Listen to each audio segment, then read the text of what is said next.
simple ways to improve our health, but we're bombarded with often conflicting advice. So, if you were going to do just one thing to improve your mental and physical well-being, what should it be? Maybe a few squats to enhance your brain, or more bacteria to improve your mood, or even a cold shower to boost your immune system. I'm Dr. Michael Mosley, and this is Just One Thing, where each episode we'll explore one thing you can start doing tomorrow to improve your health or life in ways you might not expect.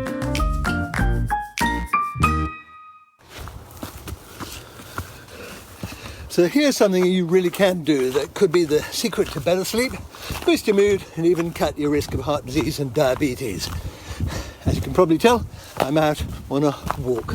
It's an early morning walk, to be specific, and there are loads of benefits to be had from going for a walk at any time of day or night, but getting out and about first thing in the morning really does have some added benefits. It's also a good idea to make your walk as brisk as possible, and you can probably hear that in my voice at the moment. Because when you do that, it increases the impact of walking by up to 50%, and I'll be going to that a bit more a little later on. Now, the benefits of walking aren't just about movement, but also about light, and how natural light is so important, and there are lots of reasons for this. Now, the reason I like going for walks, particularly early morning walks here in the winter, is because I find it really improves my seasonal affective disorder, otherwise known as SAD. It's a kind of type of low mood that affects people in the winter months, and it's very much linked to being cooped indoors and not getting enough light. So that's why I like to stride out. So it's something I've tried to fit into my daily routines as much as I can. But could you make the time? And how quickly would you feel the benefits? Let's find out. I'm Becky, I'm 47, I'm a stay-at-home mum from South London. I like to go for walks every day if I can, or a couple of times a week with my sister or a friend, just to keep me sane and get a bit of exercise and fresh air and a chat. I consider myself a happy person and I sleep quite well, but I've heard that walking early in the morning is good for sleeping and well-being. So I'm going to give it a try. Instead of going in the afternoon, I'm going to go for a nice early morning walk. So we're going to ask Becky to walk every morning for 30 minutes within 2 hours of waking up. Let's get in some of the science behind why the time we walk is so important. Why can't you just do it at lunchtime, in the afternoon, or perhaps after work?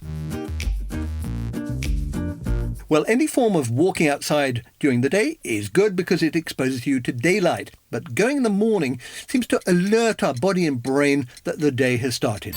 Light also helps to reset our internal body clock, which tells our body when to go to sleep and when to wake up. Exposure to light also suppresses the production of melatonin, which is known as the hormone that encourages us to go to sleep. Now, a bright light first thing in the morning will reduce your melatonin production straight off and start to make you feel really wide awake. And it's not only that light suppresses the melatonin, but it also brings your body clock forward so that in the evening when you want to go to sleep, your body is ready for it. In short, if you're struggling to sleep at night, it could be because you're not getting enough bright light, particularly in the morning. The earlier you have exposure to daylight, the better the impact on the quantity and quality of sleep. It's also thought early exposure to light can actually reduce the amount of time you wake up during the night, so you get a deeper and better sleep. And using this simple trick, you can actually train yourself to become a morning person in just a matter of weeks. But what if you're really not an early riser? Well, don't worry. You don't have to get up earlier. Just go out for a walk within 2 hours of when you would normally get up. And this can also work if you're a shift worker or if you have odd working hours. If you're awake when the sun is rising, although it might not feel like there's much light, there is a higher proportion of blue light, or short wavelength light, which is one of the things that our receptors are particularly sensitive to and can have a positive effect. One of the odd things about your internal clock is it doesn't run at 24 hours. It normally runs just a little bit longer than that. So one of the purposes of bright sunlight is it resets the clock every morning, and for some reason that seems to be particularly beneficial. In the winter months, the days are shorter and we get less daylight, which really can throw our rhythms out of sync and in some people lead to low mood and even depression. If we don't effectively reset our clocks in the morning because we've not had enough light, our body clock will be off kilter. We can feel very tired and groggy. And it's not just about the impact that light has on your melatonin levels. When you're exposed to daylight, it also triggers the release of a different chemical called serotonin, which is one that makes us feel good. It's a natural mood booster. Serotonin is one of the chemicals that antidepressants boost. And it's so powerful it can actually reset your brain chemistry and perhaps even change your outlook. Now it's time to check back in with Becky and see how she's getting on.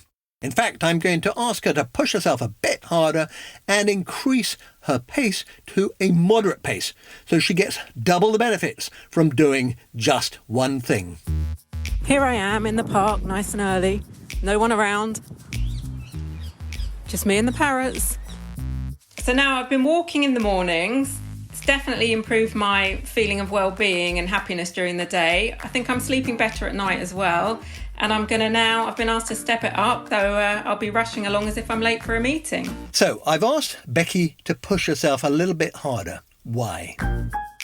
Marie Murphy is Professor of Exercise and Health at Ulster University, and she was behind a huge study that found walking faster could help you live longer. So Marie, can you tell me about the study?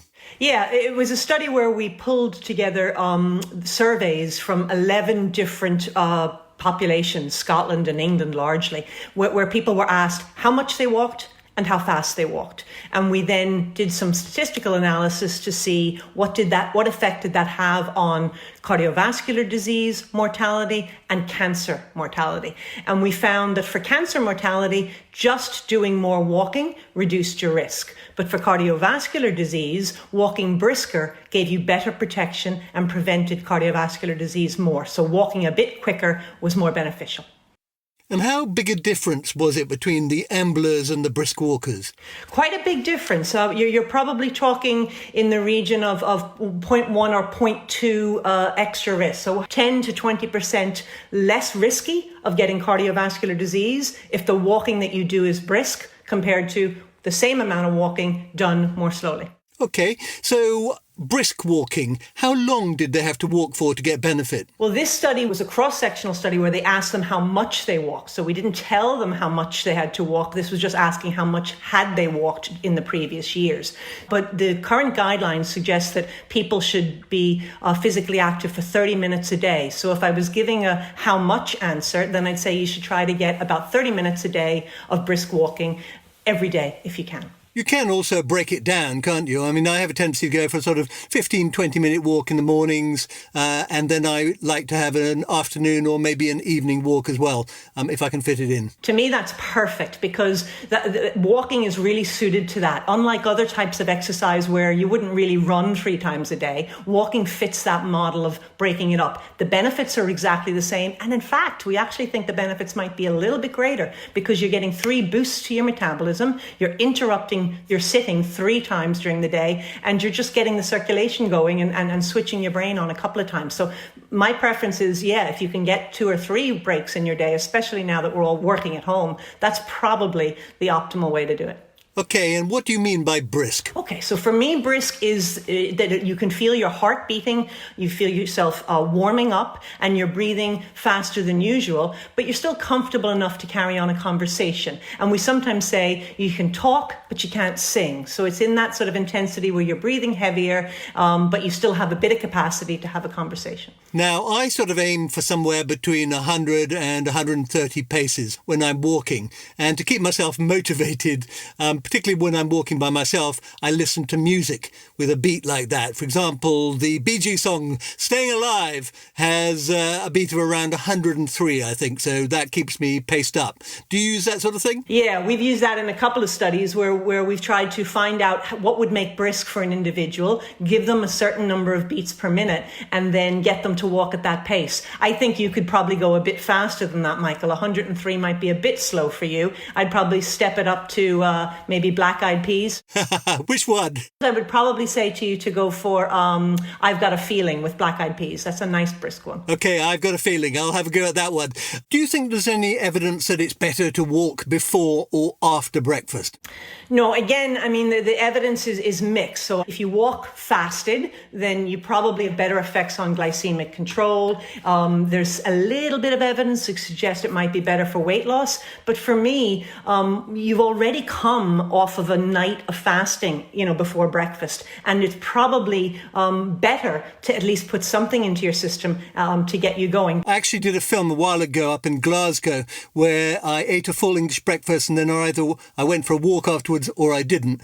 And on the day when I didn't, you could absolutely see the fat in my blood. Whereas when I'd been for a brisk walk, it sort of turned on the muscles, if you like, and they really started to draw the fat and the sugar out of my blood. Yeah. So just simply on that basis, it seemed like quite a good idea to have a brisk walk after breakfast. Yeah, that's my friend Jason Gill's work, and it's a super little study. And I think that the strongest message that comes out of that is any walking, whenever you do it, is good. So one of the things that people are obviously obsessed by these days is getting in their 10,000 steps. Do you think that is a useful metric to aim at? Absolutely. I mean, I think counting your steps and the Fitbits and the various devices that we all seem to have to monitor them gives you a good indication. And what I like about it is if you get to the end of your day and you're not near your target, it at least gives you the motivation to say, oh, I'm going to go and get some. But we mustn't miss the message that not all steps are equal. So slow steps are not as good for you as brisk steps. So now we know why we've asked Becky to walk faster. Let's find out how her week has been. So I've just got to the park. It's early, it's quiet. Walking fast for now. Let's see if I can keep the momentum up for 20 minutes or so. Not sure about half an hour. It feels really good though to be out at this time walking. So many runners out at this time. I think that's a step too far for me though at the moment. I'm actually really enjoying the walking. I'm feeling more alert during the day and can't tell if it's a walk or not, but I'm sleeping so well at night, I'm definitely going to keep it up. Well, I'm glad that Becky is going to keep up the walking because we found there are so many benefits.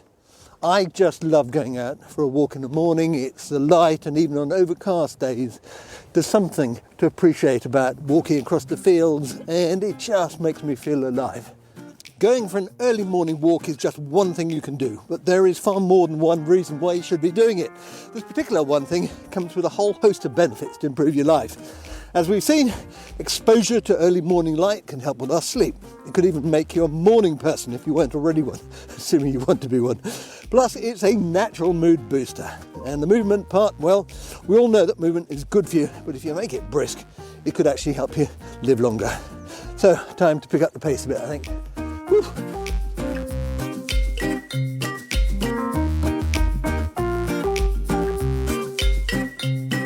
So that's it. Just one thing you can incorporate into your daily routine which really could benefit your body and life. Join me next time on Just One Thing, where I'll be finding out why scoffing down live bacteria could not only help your metabolic health, but your mental health as well.